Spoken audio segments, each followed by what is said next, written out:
Hi, and welcome to the d.MBA podcast, where we share business confidence for designers. In this very special episode, we go deep into employee-owned companies. And together with me and Franz are also a couple of d.MBA alumni, Sandra and Chris, who work for employee-owned companies. So first of all, who is Sandra? Sandra is a senior design consultant in a Finnish company called Columbia Road, which is a digital sales consultancy with roughly 150 employees. It was funded in 2016 as a spin-off from Futurist, and shortly after this, it introduced employee stock ownership model. So basically selling parts of their stock exclusively to employees. And Franz, who is our second guest? Our second guest is Chris Howe. He is head of experience design and also nominated employee trustee at ClearLeft. ClearLeft is a digital design consultancy with roughly 20 employees based in Brighton in the UK. And ClearLeft's employee ownership model is through an employee ownership trust.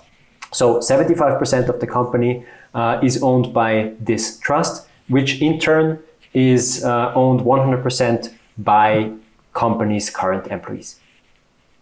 Alrighty, so let's jump into the conversation with Sandra and Chris. Hi Sandra, hi Chris, great to have you here. Hi. Hi there. So, well, you both work in companies that are partly owned by their employees. So, first question I'm super interested in is, why did your company even decide to adopt such a model? And it would be great if we start with Sandra, actually. So Columbia Road is partly owned by employees, and we have the option to buy shares from the company if we want. And the idea of having that possibility was there from the beginning of the company, as Columbia Road is a spin-off from Futurist, and at Futurist you also have the option of buying shares. So it was something that kind of like the heritage from the mother company. Okay. And it was, what do you think was the reason why they also went to it for Columbia Road?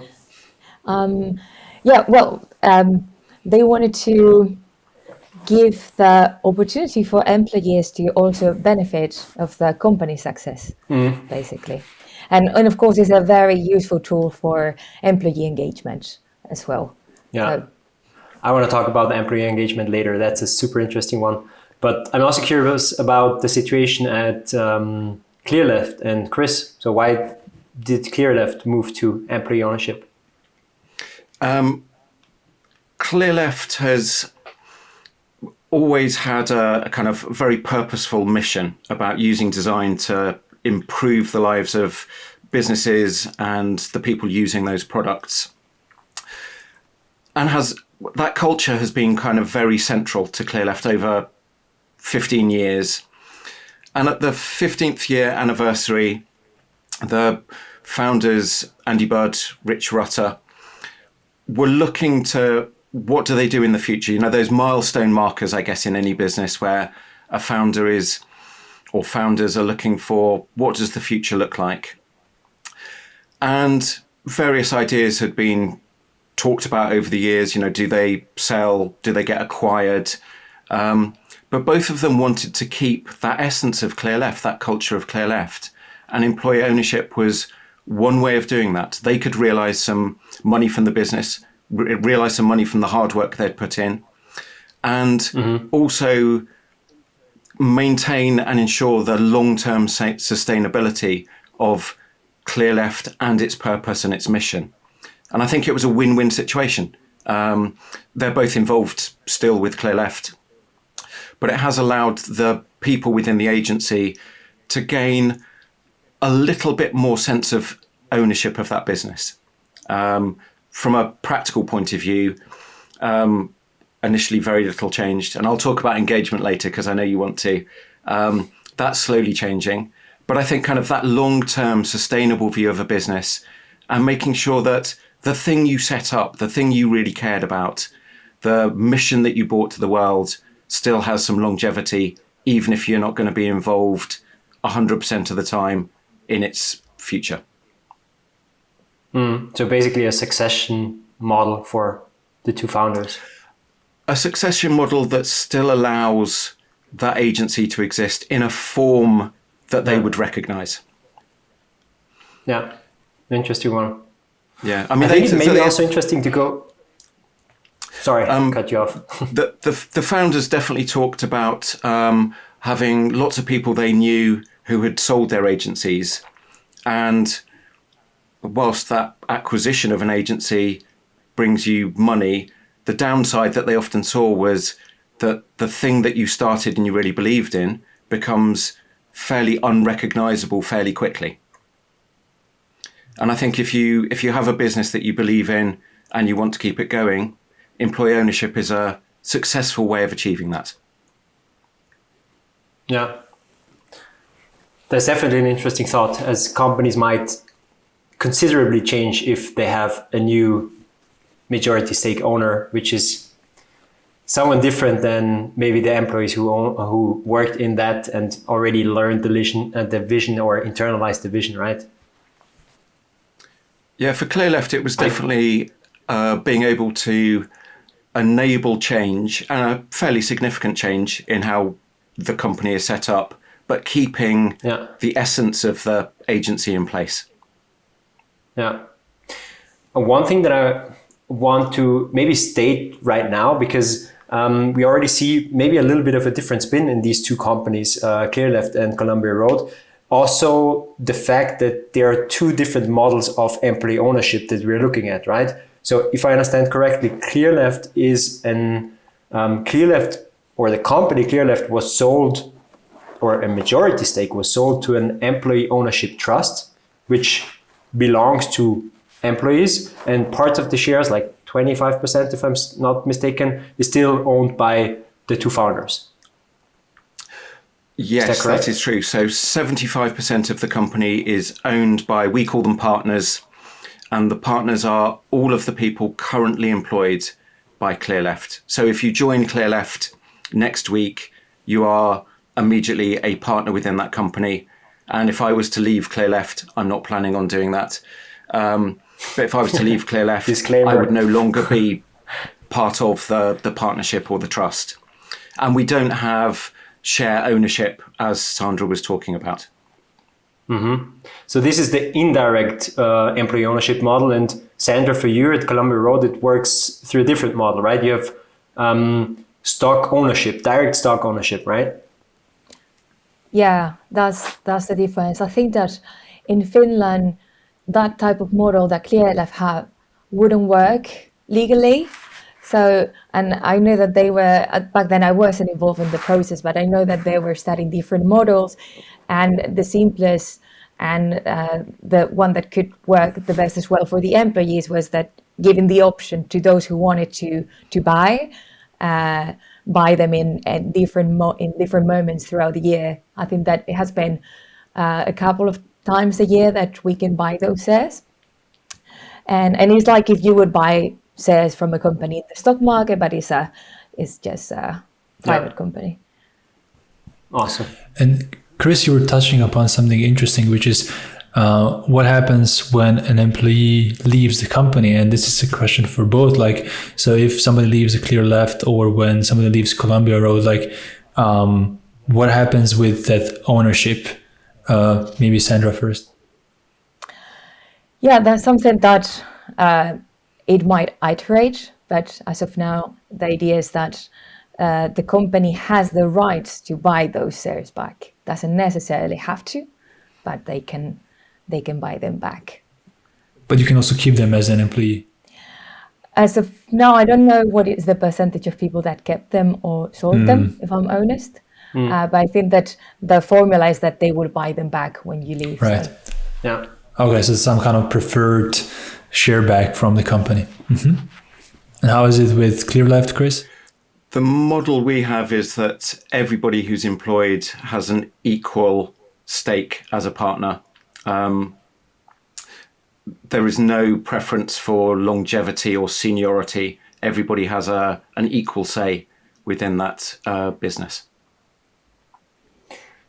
So I guess we have the same question. I don't know. I go first. Yeah, go first. So equal say was my segue to how decisions are made. So we have these two companies, right? Employee Ownership Trust. It owns 75% of the company, so it is like the majority stakeholder. Then we have the other model, Columbia Road, where you have stock ownership, but still stock ownership, there is no majority of employees don't own the majority of stakes. So it's not like 51% owned by employees. So I'm super interested in like how does these two models actually translate into how decisions are made or how the company is run, or more specifically, maybe what impact do employees have in decision making of the company?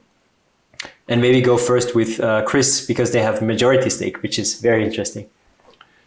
So in the model that we have, there are various groups with different interests, and we're 18 months into our employee-owned journey. So eventually, when the trust has paid back the debt with to the founders, there will be different implications. There will be revenue that can be distributed to the partners in the business. But in the early stages, we are still set up with a leadership team, and the leadership team sets the strategy for the business. The managing director and the leadership team are responsible for setting the strategy and meeting those performance targets. We then have the partners, the owners within the company, and the role that they have is not in making every decision.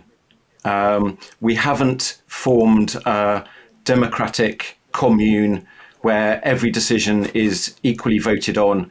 That just felt as if we wouldn't get anything done. There's not any efficiency within that. So you have to start wearing different hats at different times to know what decisions are being made and what your role is within those decisions. And that becomes an interesting challenge. I am one of the voted in trustees. So I wear a hat of being a partner, like everybody else that I work with. But I go to trustee meetings where we get to either be the sounding board for the leadership team or to bring issues to the leadership team. And then the leadership team are there to set that business strategy. But those three groups are very transient, I guess. People move in and out of them at different times, wearing different hats. Rich Rutter, one of the founders, is still actively involved on a day-to-day basis as our production director. So he wears a hat that is founder, looking to make sure the business is well-run, sustainable, profitable, so he can get his investment paid back from the trust. He's also a founder trustee, so he has a role to look after the culture and well-being of the company. And equally, he's a partner. He's got a vested stake equal with every other partner within the business. And that's been an interesting challenge to work out where responsibilities lie, where decisions are made, and how we can navigate that complicated world. So far, we're working through it. Having open dialogue is definitely useful.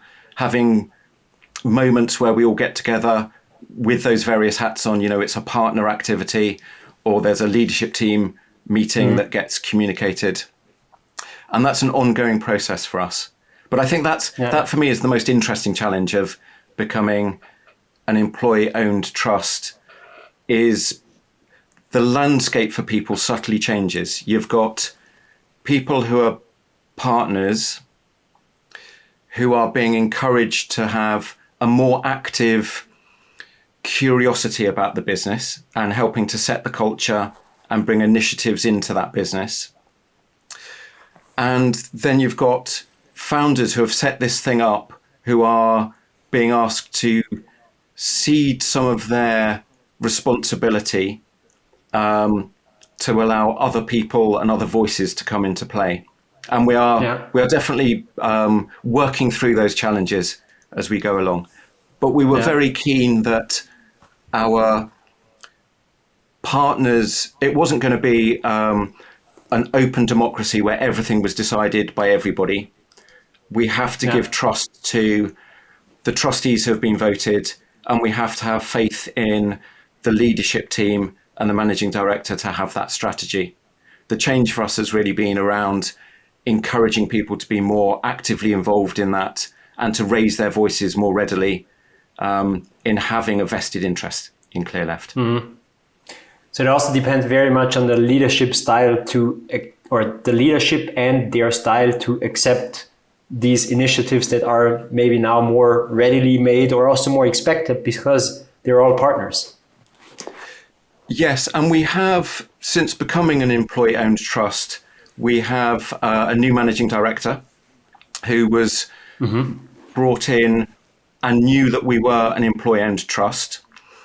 And that was part of the excitement for our new managing director and part of the offer that, you know, they would have to work within a framework that is based around the long-term sustainability of the business, decisions being made on and with and on behalf of the partners within that business. And that's a model for the managing director that suits some people. Thankfully, it suits Chris Pierce, our managing director. That fits in with his style of leadership and management. It might not suit all managing directors that come into a business that are expecting something to be more hierarchical or them to have power over all of the decision making. Interesting. The last thing I want to say to that before we also ask Sandra is the interesting thing that you said about also one of the founders still being a trustee and also taking active decisions, because as if I'm correct, then the employee ownership trust didn't just buy the company, but it pays off the sum with the profit of the next 6 years, 8 years, some years, which means that obviously the founders still have the interest that the company actually runs well, because otherwise it wouldn't be possible to pay back the debt, basically, right? We've been, I think, lucky. I mean, I don't know about other employee-owned trusts, but our two founders, one of them is actively involved on a day-to-day basis in the company. One of them less so on a day-to-day basis, but they still have a vested financial interest stake in the business, both as a percentage of ownership, but also in having the debt of the trust paid back over time to them. And I think that becomes really important, is still to have that connection between the founders that had that very purposeful mission of what they wanted the business to be, and all of that experience that they had over 15 years of running that business and the connections they had, to make sure that that's not lost in however you sell your stake in the business. As I say, I think we've been really lucky in Rich Rutter still on a day-to-day basis, being involved and being able to wear those multiple hats, and Andy Budd, who isn't involved on a day-to-day basis, but is still an influence over ClearLeft and is still somebody whose counsel we look to, somebody who is still connected with ClearLeft and will give us that opinion and that wisdom that he has in making sure that we are making sensible business decisions. Yeah, that makes sense. In their own interest also. I think in the mutual, it's for me, employee-owned trusts, when they're done well, it's a win-win situation. It allows exactly founders to realize some capital from the effort they've put in, but equally, it allows that business to thrive going forward. Yeah, that's what I like about this story, is because it's aligning incentives. And sometimes some of these stories can also lead to misaligned incentives. One side wanting one thing and the other side wanting another thing. And the fact that here founders are being paid off in 6-7 years, I think this is kind of the transition period is giving both sides kind of the taste of the new story, but also leading to the next chapter aligned. And very deliberately, our repayments model for the founders is triggered when a certain amount of profit is made on a monthly basis. So there is an ongoing incentive for the founders and the partners mutually to kind of make sure we are generating profit, revenue, making sure we're a sustainable business in order to make those payments. As a partner, I want to pay back that debt as quickly as possible, because then that gives us more financial freedom. Yeah. But as a founder, you also have that vested interest in making sure that business is still successful in order that you can get your repayments. So I think that mutual thing really works well. That's so interesting. Yeah. Sandra, what about Columbia Roads? Do employees also have more say than maybe in companies that you have worked in that were not employee owned? Well, I feel that employees might have more of a say in at Columbia Road than any other company, but I'm not sure if it's because of the ownership. I think it's maybe because of the model, how the company works. Because not all the employees are owners, but every employee can also propose things and bring up the points of views. And there is no, although there are general managers, there are a couple of general managers in each region and each responsible, etc. The structure is not very hierarchical. It's not this traditional hierarchy. It's quite flat. Like for real, we don't have these managers or anything like that, like traditional figures like that. The way that the company works and makes decision many times is based on these working groups, let's say. Some of them, we call them task forces. So we have task forces that we form for certain projects or for certain functions. For example, I'm part of the HR task force. We are a support function for the HR team, and we take care about the recruitment and creating the community around the design discipline, etc. There are now, for example, task forces for learning or for diversity and inclusion, so they form and then they disintegrate if there is no need for the work anymore.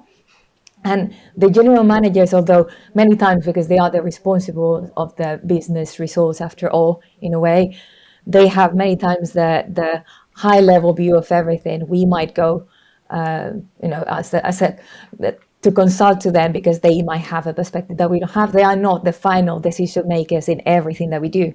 And there is also this model that is called this 3x2 model to make decisions, that many people can make decisions by themselves, just making sure that the 3 corresponds to, is this good for the people around me here at the company? Is it good for the customers and also the numbers of the company? So those are the 3 elements that you can see there. And is it good now? And will it be good in the future? You never know, right? But you need to assume that. And many times for many decisions that we make, we kind of try to gather people around and like, okay, 3x2, what do you think about this thing? And then we discuss. And of course, there is the board and the steering group that's well, they are kind of like working groups and make decisions in a high level. But it's not either kind of like this communal decision making thing, because if not, you wouldn't move. It's very difficult to make decisions with, now I think that we are 150 people. Yeah.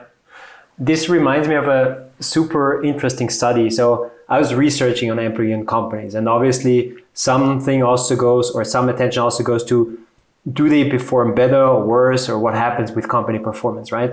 So in general, studies say that if you have company ownership, and this study says at least 30%, if you have employee ownership and at least 30% in this study, then employees are more productive, these companies grow faster, and these companies are less likely to go out of business. So that's one of the results. But an interesting follow-up study says that employee ownership alone doesn't change anything in this if you do not have participation that actually comes with this, right?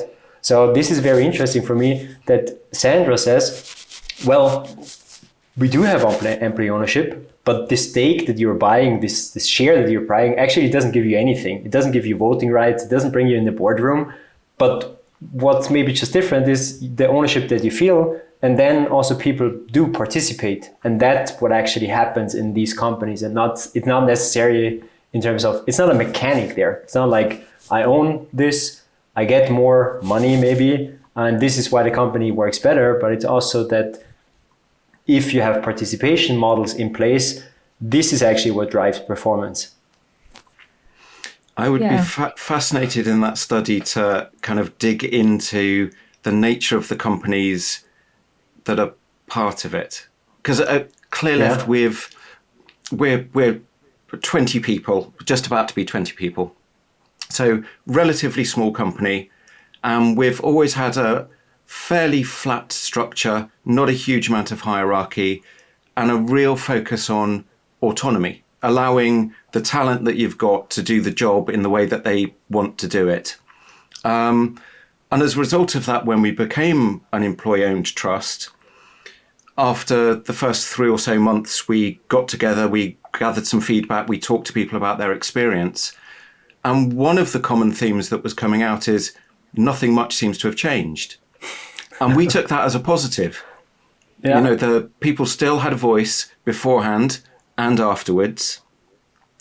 What we're seeing now, kind of 18 months into that experience, is a very subtle change in mind shift where people feel slightly more engaged with the company and empowered to make decisions and more curious about how the company is run, how it could be run, and people that are partners taking a more long-term view of the business and becoming slightly more engaged. They weren't not engaged beforehand, but being slightly more engaged with the strategy, the business metrics, the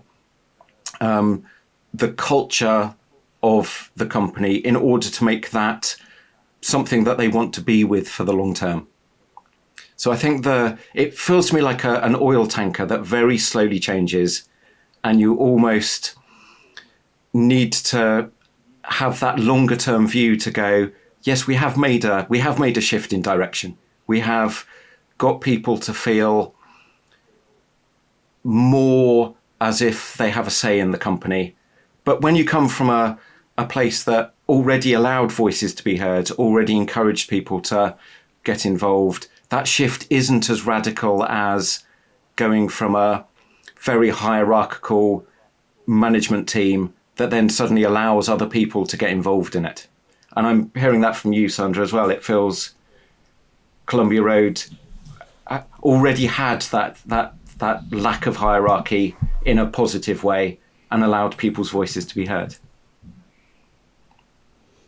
Yeah, I guess that in our case, it was how the company started working like that. It was for me, it's very interesting to see the shift in Clearleft, that because it's not, I assume that if I think about the companies I've been working before, we would have had to make that kind of shift. It would have been quite complex. Mm-hmm. And Columbia Road set out with the idea already from the beginning. Yeah. That's interesting. I'm thinking just out loud here, but I also guess the size of the company has a lot to do with how you feel about the ownership of things.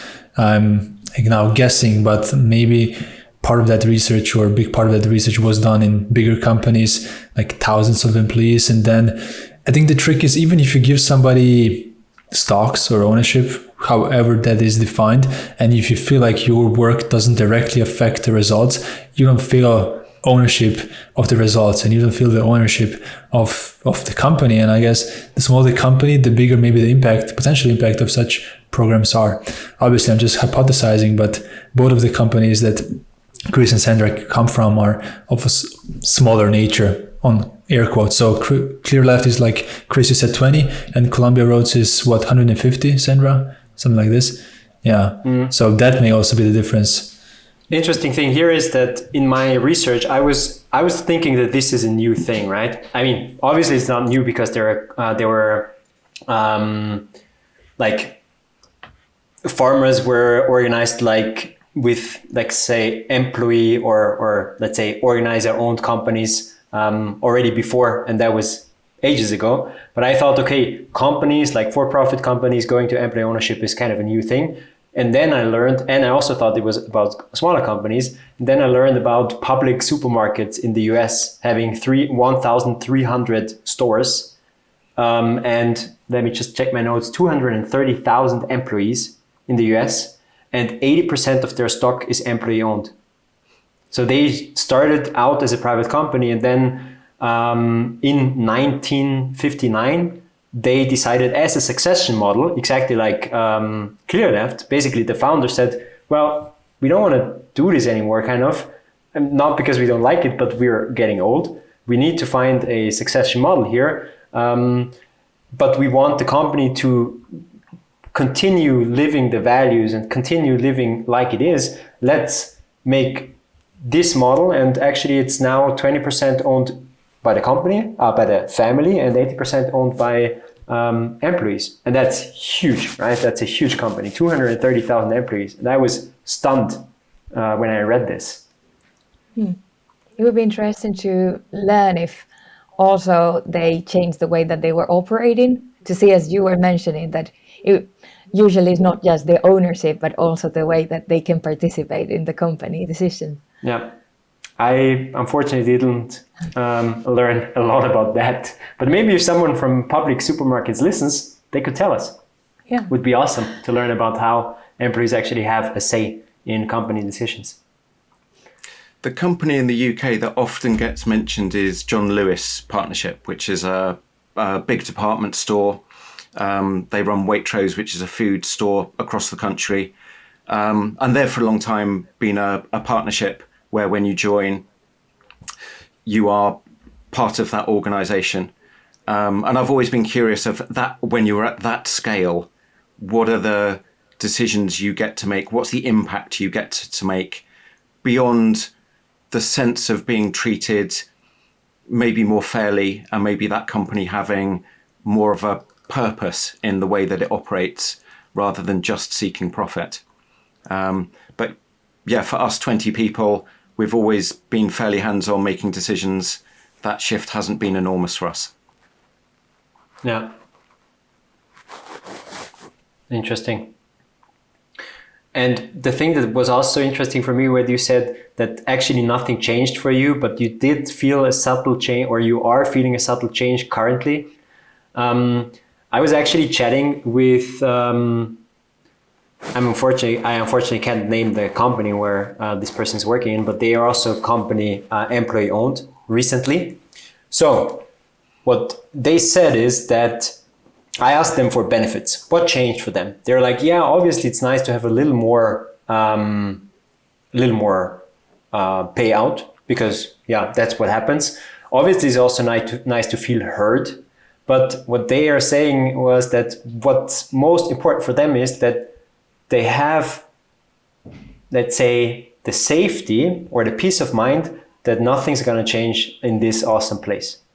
They like where they work, they like the culture, they like what they're doing, and they just know that this is going to stay the same. And they don't have to fear that, I don't know, corporate buys them when founder leaves, or everything going sideways when there is no successor, or a wrong company buying this whole thing. And that was super interesting for me, that this person said that this outweighs everything for them. I have lots of designer friends that have been through acquisition of companies, and some of them have worked out well. They've gained scale, but more often than not, what has happened is a design team, a design studio has been acquired by a larger organization that doesn't align with the same ethos as that company. And then what they find is their working practice does fundamentally change. Being an employee-owned trust, we are very unattractive to being acquired. You know, all of the partners would have to agree to being acquired. And that doesn't feel on a day-to-day basis like a huge advantage. But when you take the step back, and if you want security and longevity, and you want a say in how that company operates and the culture of it, that does become a fundamentally attractive proposition. Yeah, that's true. Crazy. And I think this isn't easy to understand if you're not in this space, right? Having been acquired or having like working in companies that change ownership. But I think as soon as you were close to that, and I think many in the design community work in agencies and they see what's happening with all the names, so they can feel it. Yeah. Interesting. I'm also wondering, Sandra, do you see like a clear, let's say, a clear difference when it comes to companies that you have owned, that you have worked before? So beyond this, Columbia Road seems already to be differently managed, but does this ownership, like this stake in the company, have any other impact on employees, or maybe you as an employee?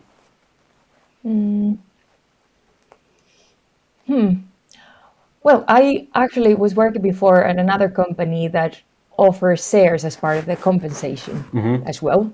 So kind of I can see already the difference. The model was different. And back then it was more of a startup. So I didn't know what was going to happen. It really didn't affect me that much. And I didn't know that much about what it would imply either back then. But then they were just giving them to me like, okay, here there are some very small percentage of shares, and you could not really decide if you believe in the future of that company, because at the end that's what that means, that piece of the company. And now at Columbia Road, I am able to decide, okay, I really believe in the future of this company. I want to be part of this to another level. And I make the active decision of buying shares from this company and being part of this to this another level. Because then you can go, of course, to the shareholder meetings, and there are just small decisions that can be made there. But it's more like this commitment that I myself make actively. And when you are working within a company and you yourself decide, look, this is a good investment, I think it's quite powerful, more than they just giving you something for free in a way. So I guess that's how it might affect. It's kind of interesting thought. So instead of you getting it very small, which is kind of not making a difference, but then having an active decision to make and buy something.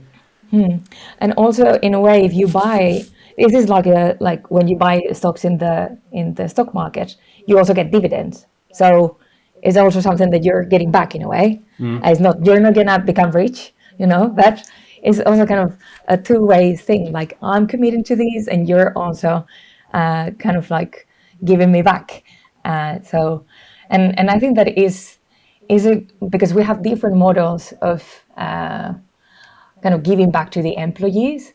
And I think that being a consultancy where, people is the most valuable thing that consultancies have. That's what we don't have a product. We don't, we have our minds. So anything that can benefit then back the employees is also a good thing, I would say. That idea that Sandra was talking about commitment and attracting people, I think are two of the advantages that we are slowly seeing in being employee-owned around retention of staff and recruitment of staff. In that we have one of the things about being employee owned is it forces you to articulate your culture and your purpose in a way that may have been slightly abstract beforehand. And that is really useful in giving staff clarity on what is clear left, where's the direction of clear left.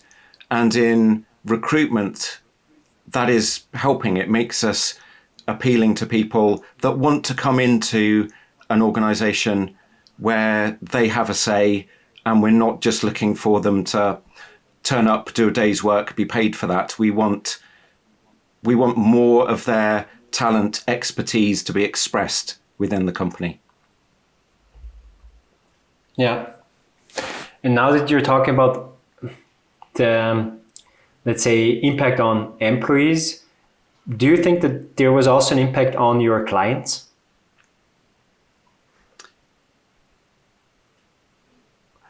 When we talk to clients and when we pitch work, we mention that we are an employee-owned trust, and it's expressed in a way of you will be working with people who have a vested interest in clear left. I don't know from a client perspective if that is appealing or not. My hunch is that for some clients, that's not the reason that we would win work. The quality of our product, the quality of our thinking is that, but it's an extra dimension where it gives them that trust and that evidence, I guess, of the people working on the project also are committed to clear left in a way that you don't get if you go to an agency that is owned by somebody else and the people on your project from that agency are just staff members. So I think there is a slight, I guess it's a bit like being a B Corps. It's kind of, it's a badge that you put out that will appeal to some people, and it gives you some evidence of the people you work with, the way they think, the commitment that they've got. And the likelihood is you're going to get a much better outcome from that project because the team working on that want to have a good outcome for the agency. Yeah. Yeah, I guess that in our case, it's not 100% of the employees are owners. We don't really promote it like that way, but it's actually is a very good point, because then it also aligns, as you were saying before, Alan, the outcome of this project is going to benefit the agency, so therefore you can assume that people are going to be more committed to the success of the project. True. And flip side wise, have you seen anything that became harder? Like any challenges that you believe are kind of tied to the employee ownership model?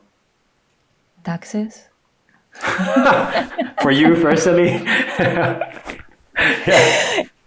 In both cases, because and also especially because I'm not Finnish and I'm working in Finland, so usually the tax system here is very good. They do everything for you, and in these cases, when you're getting employee stock options, as I got before, or you're buying shares from a company, you really need to check. Okay, so what do I do with my taxes now? We're just in autopilot. The tax office does it for you. So maybe you need to learn a little bit about taxes when you're in this kind of organization.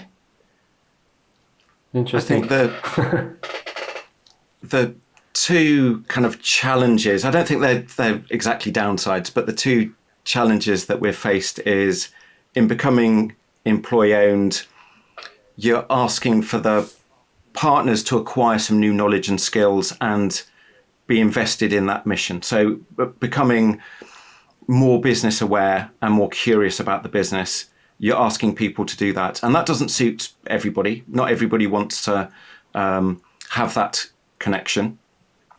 Thankfully for us, most people are wanting to do that. And then there's a challenge from the founders sort of handing over some of that authority and power. And then that brings up those interesting potentially tricky conversations around what decisions get made, how do those decisions get made, and they're not always conversations that have come up before. You know, it's easy in an organization that has more of a hierarchy of we acquire clients, we're going to do projects for clients, and all of a sudden we're in a world where actually that's giving us interesting conversations about who do we want to work with, what sort of work do we want to do, and giving us more of a ability as a group of partners to shape that. And with that comes some responsibility around making sure that there's enough work and also the right kind of work. So you're asking people to adjust the way that they've thought or the patterns that they're in. And that takes time for some people, and some people have more of an appetite for it than others. We've generally seen a really positive spin on that, with people wanting to become more business confident, wanting to become, wanting to be engaged in those tricky conversations. And those conversations largely have been diplomatic, but it forces to a head some of those conversations that previously you might have allowed other people to worry about and take those decisions on your behalf. So you do your job when you're running the company, I do my job in delivering my work. And now it's more like, okay, why exactly are we doing this? And can I maybe learn more about why you decided this way? Can I maybe also share my thoughts and how I would do this? Is this what the conversations you're having? Exactly that. It's that extra dimension to conversations. Yeah. That's really cool. Which I think is really interesting. I think it's really empowering. Yeah. And they're useful conversations, but tricky conversations are difficult to have, you know. Yeah. Just real quick on the challenges. This is specifically for you, Chris. You mentioned earlier that each of the partners, so each of the employees, has the same percentage of the trust. Has that created any disincentive to grow? Because if we're 20 and if we divide 100% with 20 people, it's 5%. But if we divide 100% with 50 people, it's 2%. So has that created any incentives to not grow? It hasn't yet had that impact. It will be interesting to know what happens at the point where the debt is paid back and there is profit that can be shared out of running that business. Because I think at that point, that focuses the conversation on how do you share that profit equally. And it felt straightforward to give everybody an equal say.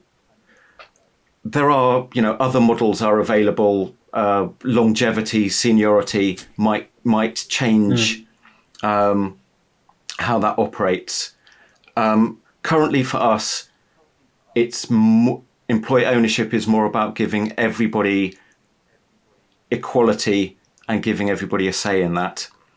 I'm fascinated by those dynamics, though, of how you incentivize people and how you don't disincentivize people in all the work they do. And I think that profit share is a fascinating one. Of is everybody equal in the generation of that profit for the company? Are some roles more important than others? I come from a background where if I look at a business, I'm looking for equality. I think everybody's function is equally as important. Some people, it's easier to pin revenue to the work that they do because they're in a role that allows you to do that. But there are people in support roles.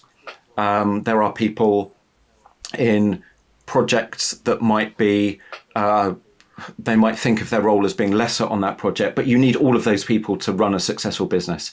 And I'm quite happy as a hippie to distribute and be in a company that wants to distribute equally.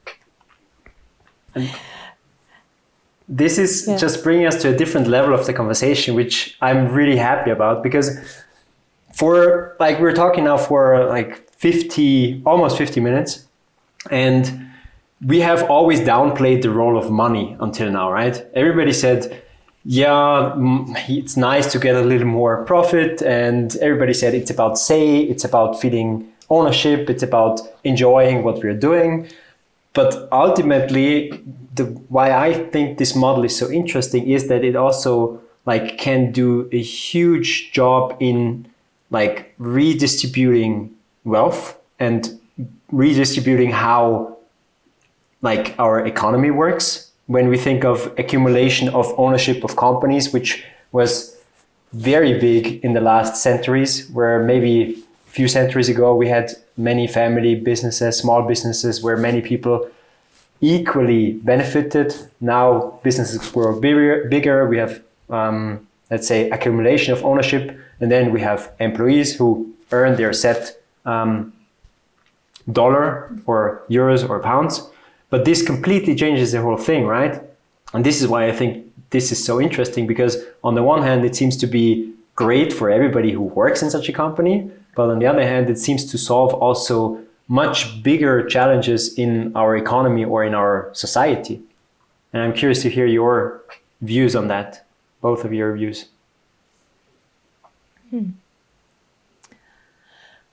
Yeah, for me, because I've been many times thinking about how good would be to work for a company that allows you to be an owner of the company or participate in the profits of the company. That hasn't been the case in many of the companies I've worked before. And maybe it might be because, you know, I was born in an area of Spain where it was quite big, the cooperativism. So I don't know if you know Mondragon cooperatives, they are quite big, quite well known. And for me, that was kind of like the dream model. But of course, cooperatives have also some other challenges. But I felt that if everyone is putting effort into building something and you want people to be engaged with that, there is nothing better than making them part of it as well economically. So when I bump into a company like Columbia Road, I thought that it was brilliant. And the fact that there are more companies popping up here and there, and that is something that also in the startups is very common that you get a share. I think that is quite interesting how it's turning around and how it's also allowing some companies to do, the founders to step down of their positions and to just letting the whole company live by itself. That's also quite interesting. One of the shifts we've had is people having more conversations about the financial modelling of the company. But my view in business, and I've always looked to work in companies that put kind of the purpose of the company first, providing me with meaningful work to do, to look after work-life balance, happiness, and the result of those things is profit. And I've never looked to work at a company that puts profit first. For me, the employee-owned trust model has the potential to generate profit for the people in the business, but we're not looking to do that as the first thing that we do. We're looking for making decisions that allow people to do good quality work in a lifestyle that works for them, where we're looking to work with partners over a long period of time and be sustainable. I think if profit and earning money is your primary concern, the employee-owned trust route isn't the quickest way of realizing that money. But for me, you couldn't pay me enough money to go at the moment and work for Twitter. You know, that's not the life that I want. The interesting thing is here that I think that we're back at this aligned incentives again, because I think it's super interesting to say, well, yes, we are obviously a for-profit company and we need to make profit, and but it's more, or let's say most importantly, we spend 40 hours plus or minus depending on the company work model here, and we want to enjoy our time, and we want to do meaningful work, and we want just do cool things while we are actually happy and also healthy. And doing this while also benefiting from the profits that the company makes. And again, the company makes the profit because people are happy and doing cool things. Again, this profit is shared equally amongst the people who actually produce it. And this is why I like this model so much. And it's definitely not a model to get rich fast, but it's more a model of participating equally in value that is created through a company that works smartly and, as Sandra said, looks at 3-2. 3x2, 3x2, yeah. I mean, for me, that's just, very interesting. And one reason why we actually dove deep into this and invited you to learn more about the how and the why of this whole model. Really cool. I think it's time to go to last questions. Are you ready? I have one question for each. All right. Okay, so we know that. So first I want to ask Sandra, what advice would you give to employees? Should you be looking as an employee to work in an employee ownership owned company? Is this something that everybody should strive to?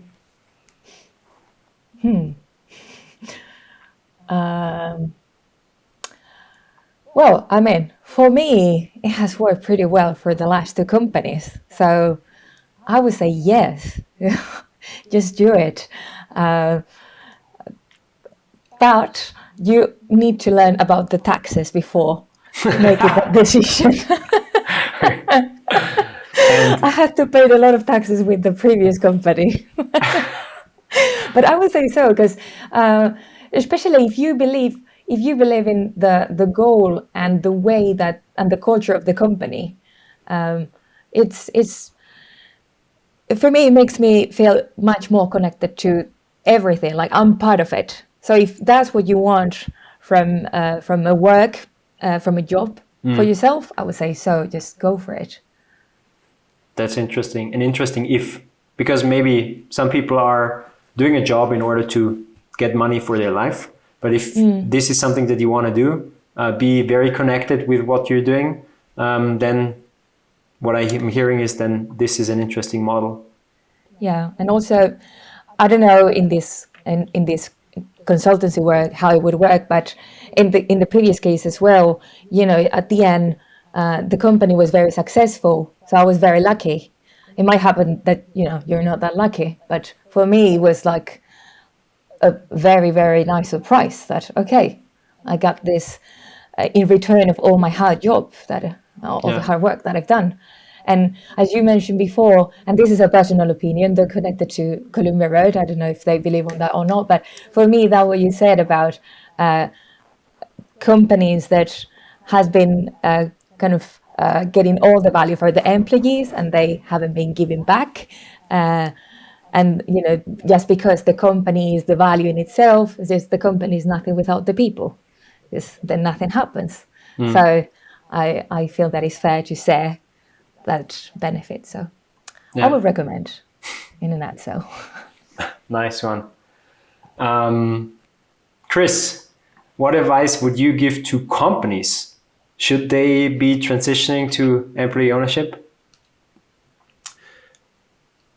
That is a really interesting question. I think my advice to founders that are looking to become employee owned would be to go and talk to other companies that have become employee owned. There's a good network of employee owned companies out there. Find a company of the similar size to you, similar culture, maybe similar sector, in order to find out as a founder how best you can transition from being the lead decision maker and giving that succession to your employees, I think would be really useful. And as a founder, if you're thinking about it, working out where you fit in that company. As I was talking about earlier, we've been really lucky that the founders haven't been cut free. They're still involved.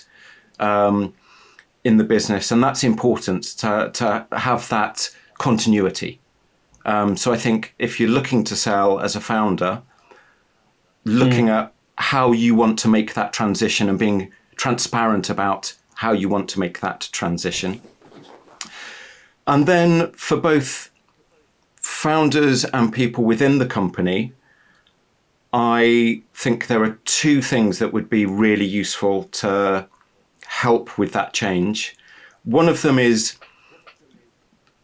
being prepared for those honest, difficult conversations, like having some of that work done up front. Don't wait until you're suddenly an employee-owned trust, and that's the first time you're talking about culture, wellness, happiness, profit sharing, all of those kind of interesting, difficult conversations. You can start those conversations earlier, and I think that would be beneficial. And then I think the other one, which talking to you two, I've definitely, swallowed the Kool-Aid, but everybody in the company making that transition, becoming more business confident, getting up to speed with the operating model, the business model, how you make profit, how you could change that and make profit, and get more aligned to how those strategic decisions get made and what the playoffs are for that. I think it's easy to look at a leadership team and either agree or disagree with the decisions they make. But until you're involved in being part of making those decisions and making the trade-offs that inevitably come with it, it's hard to understand the complexity of those things. So I think gaining business confidence, training people to start thinking in that ownership model would be a useful thing. And again, you don't have to wait till the day you become an employee-owned trust to do that. Mm-hmm. Super interesting. Well, I think the last thing that's left to say is thanks. This was awesome 1 hour. Thanks, Sandra and Chris, for coming on, going so deep into the why and also the how of employee-owned companies, and also sharing your personal experience. This is the best thing that I can think of. I enjoyed it a lot. Thank you. Yeah, that was great. It was nice to hear other people's experiences. Lovely to meet you, Sandra. Yeah, same. It was super interesting as well to learn about your model. So, all right. Thank you very much. Goodbye, everyone. Ciao. Ciao.